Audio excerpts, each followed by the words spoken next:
Le mandat de protection future est réclamé par le notariat depuis le Congrès de Versailles de 1984, qui s'intitulait « Le notariat et les personnes vulnérables ».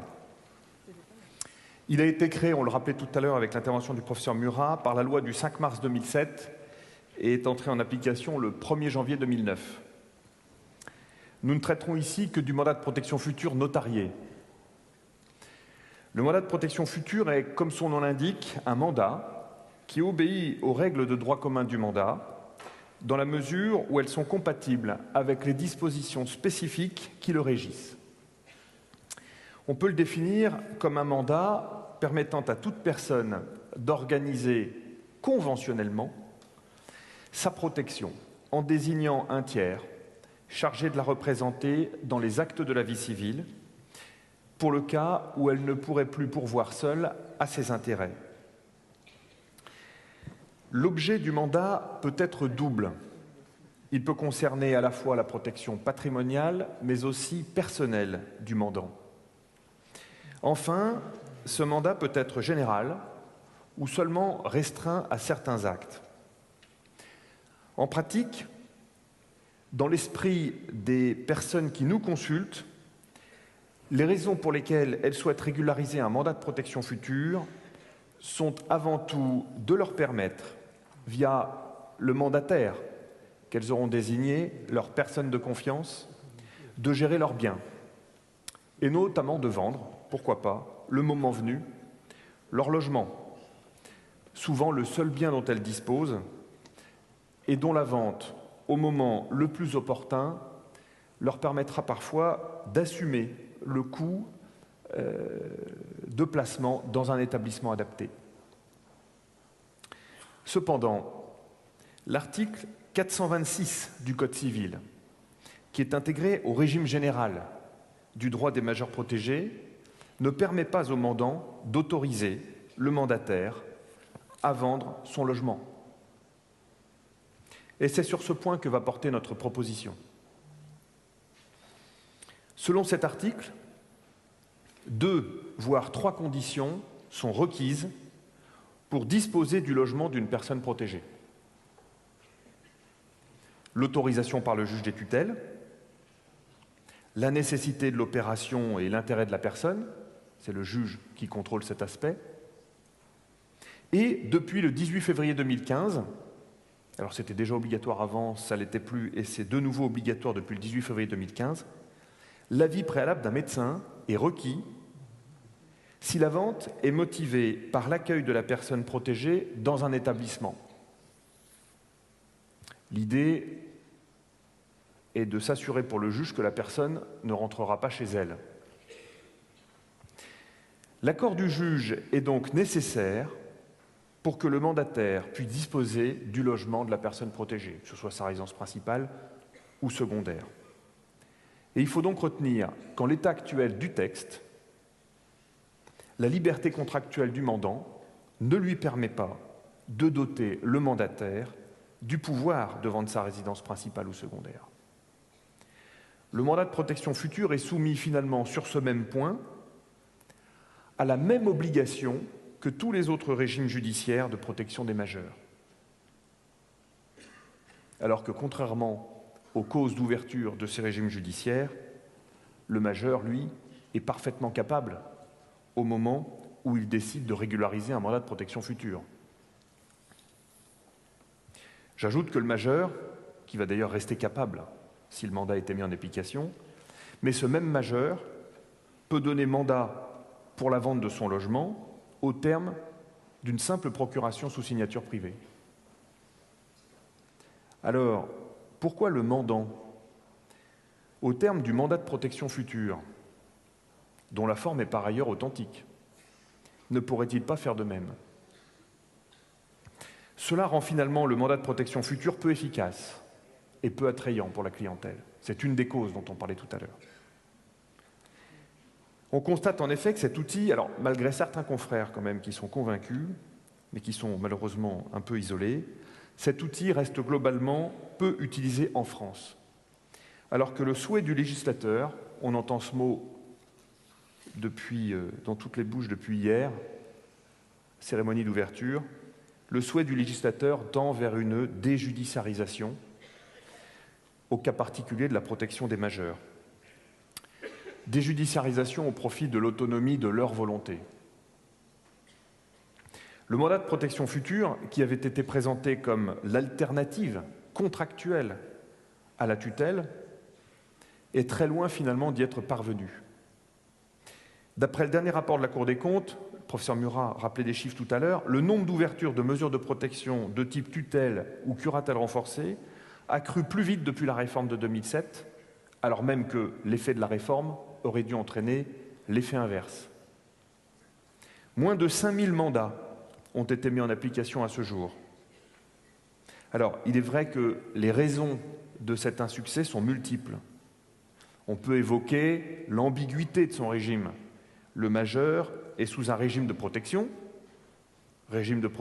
conventionnel et pas judiciaire, c'est d'ailleurs le seul, et il continue de jouir de sa capacité. Bon, c'est un peu antinomique. On peut aussi évoquer le manque de formation de beaucoup d'entre nous. C'est un acte, certes courant, mais qui est complexe.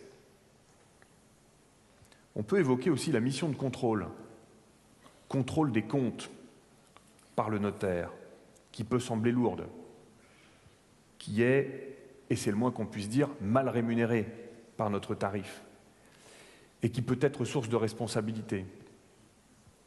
Je dis que le contrôle des comptes peut sembler lourd parce que, à bien y regarder, et quand on relit cette obligation, finalement, ce contrôle des comptes, ce n'est pas un réel contrôle.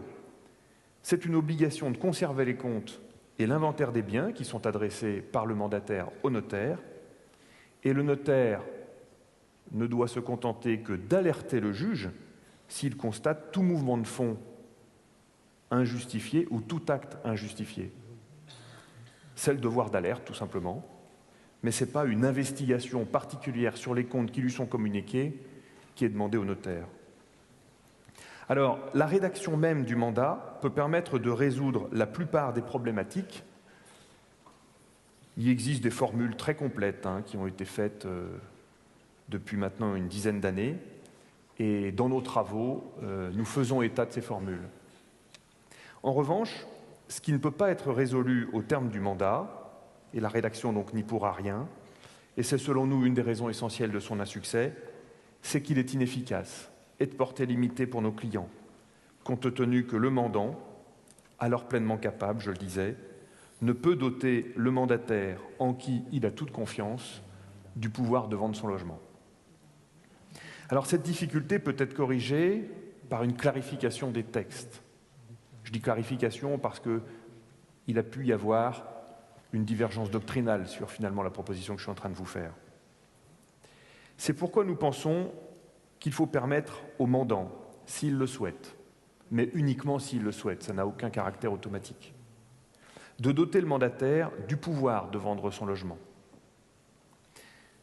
En parallèle, et en l'absence du juge, il faut aussi assurer au mandant une protection de ses intérêts, une protection absolue de ses intérêts. Ce n'est pas le cas aujourd'hui, malgré l'intervention du juge.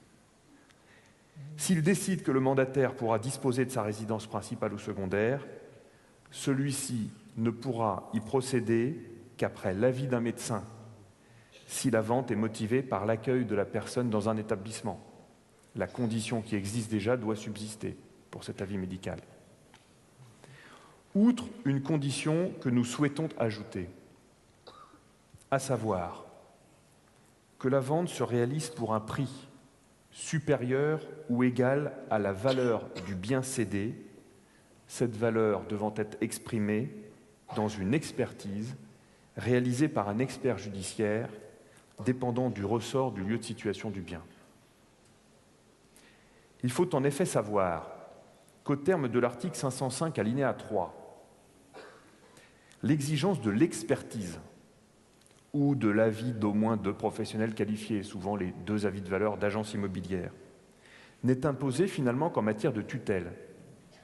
Elle ne l'est pas pour toutes les autres mesures de protection, et notamment pas le mandat de protection future. Nous pensons qu'en présence d'une expertise, le mandataire pourra se prononcer plus facilement sur l'opportunité de l'opération et dans l'intérêt de la personne protégée. Le mandataire, personne de confiance, juge de l'opportunité de l'opération. L'expert donne la valeur en dessous de laquelle le bien ne doit pas être vendu. Pour parvenir à ce résultat, nous vous proposons tout simplement de modifier la formulation de l'article 490. Édouard Grimont va vous donner lecture de la proposition.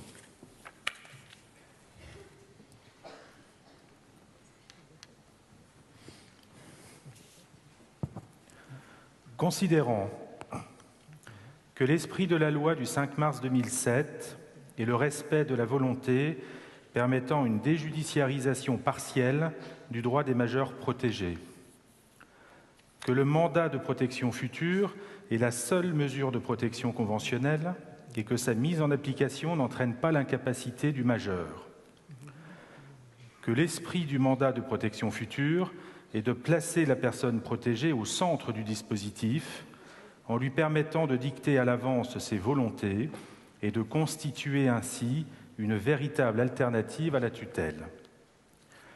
Qu'il convient, pour assurer une meilleure efficacité du mandat de protection future notarié, d'ouvrir au mandant la faculté d'accorder au mandataire le pouvoir de vendre sa résidence principale ou secondaire. Le 113e Congrès des notaires de France propose que l'article 490 du Code civil soit ainsi complété.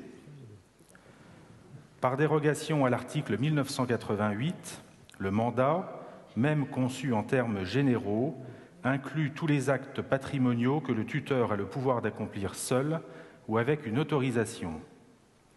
Toutefois, le mandataire ne peut accomplir un acte de disposition à titre gratuit qu'avec l'autorisation du juge des tutelles. Par dérogation aux dispositions de l'article 426, le mandant pourra autoriser expressément le mandataire, au terme du mandat, à vendre sa résidence principale ou secondaire sans demander l'autorisation du juge des tutelles et pour autant qu'il ne soit pas, ni lors de la conclusion du mandat, ni lors de la signature de l'acte de vente, placé sous le régime de la curatelle. Le prix de vente ne devra pas être inférieur à celui déterminé par un expert inscrit sur la liste près le tribunal de grande instance du ressort dans lequel sera situé le bien. Cette expertise devra dater de moins d'1 an au jour de la vente. Si l'acte a pour finalité l'accueil de l'intéressé dans un établissement, l'avis préalable d'un médecin n'exerçant pas une fonction ou n'occupant pas un emploi dans cet établissement est requis.